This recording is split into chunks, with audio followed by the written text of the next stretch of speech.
Chris Johnston and Darren Dreger, your insiders today. This is the time of year where teams who have solidified their playoff spots are concerned about one thing, and that is injuries. And some concerning news for the Jets today, Dregs.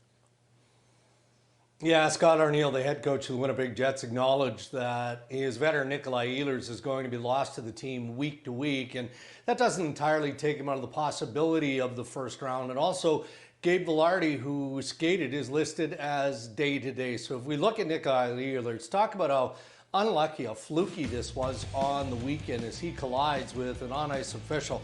And you can immediately see that this guy is in pain, and this injury is going to be significant. And that's the way it's turned out.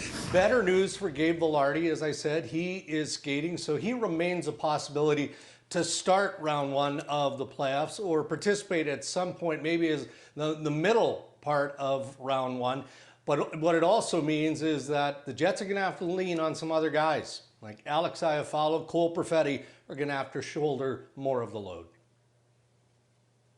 There's a little more of an encouraging tone, I would say, in Toronto, where defenseman Jake McCabe and Oliver Ekman-Larsson are both been sidelined with upper body injuries. It seems at this point like the Leafs are really just being cautious, that they don't want to put either player in harm's way. And really the only decision when it comes to will they be available for the start of the playoffs is Ekman-Larsson. He's still day-to-day. He has resumed skating in Toronto, is away from the team at this point in time, but may or may not be ready for that first game.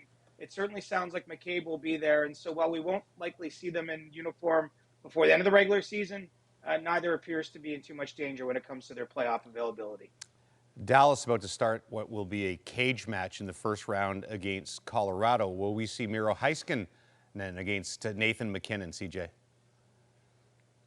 Well, it's going to be a focus throughout. I mean, right now they're hoping he'll be available for that round one series, but I think it's not much more than hope at this point in time. It does sound like from sources close to the situation that it's very possible Heiskanen is not available at all during the first round to the Dallas Stars. He had a knee surgery, has been out since the end of January. He did resume skating at the end of March, but that's a pretty long period of time to be recovering.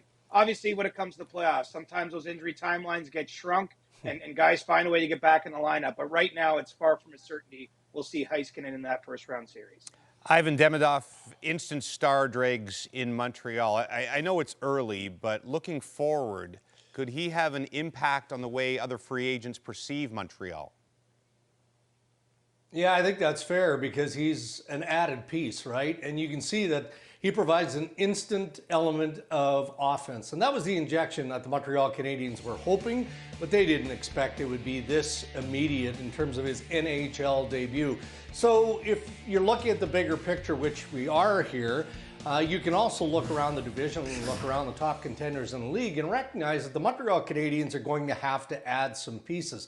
They'd like to add some top six forwards, either through free agency or through trade. So if you're a player who has trade protection and Montreal isn't on the list, or you're a free agent looking at all your other options, and you see a star quality player like Demidov, that just adds to the sales pitch. World Championships just over 3 weeks away. Canada yet to name a head coach, but we can scratch one prominent name off, CJ? Yes, it appears that way, and that would be Rick Tocchet, who we've discussed Hockey Canada would like to have brought as the head coach of this tournament. He was part of the Four Nations staff. They're looking for continuity, but this is a tough time right now for Tocchet. And I think especially after such a difficult season for the Vancouver Canucks, it's expected the post-mortem is going to be rather extensive, and that involves a lot of meetings with key players on the team. Obviously, Tocchet also has to have conversations with Patrick Allvin and Jim Rutherford about his own future with his contract expiring, and so the timing right now does not seem to be right for Tocchet to take that extra responsibility with Canada. Understandable. Very long season for a variety of reasons in Vancouver. Insider Trading.